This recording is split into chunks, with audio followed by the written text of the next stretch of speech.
My husband's little sister came home from school and she just didn't seem right. So, we're asking Armani, are you okay? Is everything fine? You having a bad day? She was bothered by her day. And long story short, she told us that she had a problem with boys. She didn't like boys. She didn't want anything to do with them. And so when I asked her why, she said because of my dad. So we said, okay, why because of your dad? What happened? And she just blurted out to us that for the past, I don't even want to speak it, however many years, he has been taking her after church on Sundays during his weekend visitation. He's been taking this baby into the bathroom in the church, raping her. In the backyard of the church, raping her. Inside of the choir room, raping her. And we had no idea that this was happening.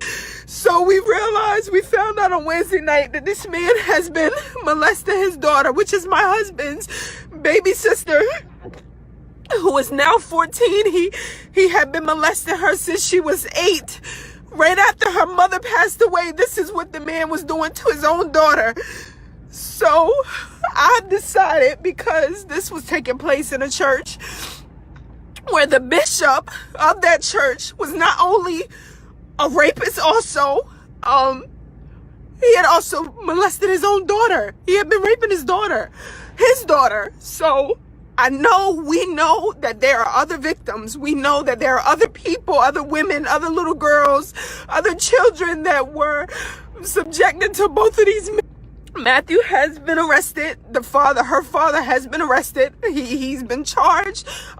We actually have him on a recording admitting to everything. We need to bring that bishop down, because church should be a place of worship. Church should be a place of prayer and healing and restoration. Church is not being used for what it's supposed to be used for. Church has now become a place of fashion. Church has become a place of dating, where people are coming and are preying on different people. It is not being used for what it was intended to be used for, and I am sick of it. I am sick of it, and I know that I'll probably receive backlash because it's the church. I don't care. I am sick of it. I am sick of the church being used for what it's not meant to be used for. I'm just sick of it. I am sick of it. That place is not a church. It is a place of torture for children.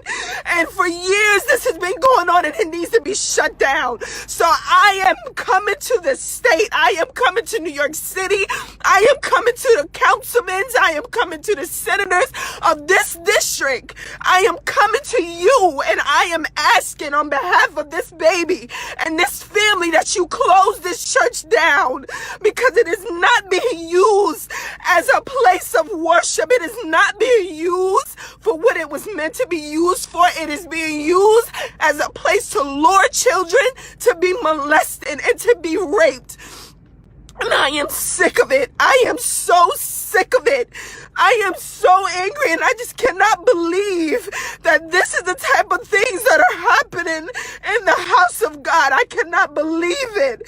I am so enraged. I am so disgusted. I am so disgusted. I am so disgusted. This baby was an usher in the church.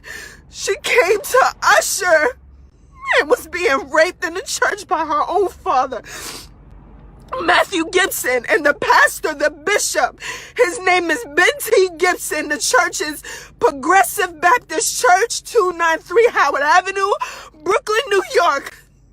The bishop was raping his daughter. He's been raping women in the church. He's been raping little girls in the church. There was a child that had a baby, and they thought that the baby was the bishop's, because this man has used his calling to lure little girls and young girls to have sex with him. And now the son of this bishop was raping his own daughter, which is my husband's baby sister. And we've been raising this baby, and she's been raped for years, and we had no idea. We had no idea, because she didn't tell us. And I'm so devastated. So I pray that you guys talk to your children. Talk to your nieces, talk to your nephews, talk to your grandchildren, talk to your cousins. Because this type of stuff has been happening in the churches for years. And no one is speaking out about it. No one is speaking out about it. They're just allowing this stuff to go on. They're covering it up. And they're just messing kids' lives up.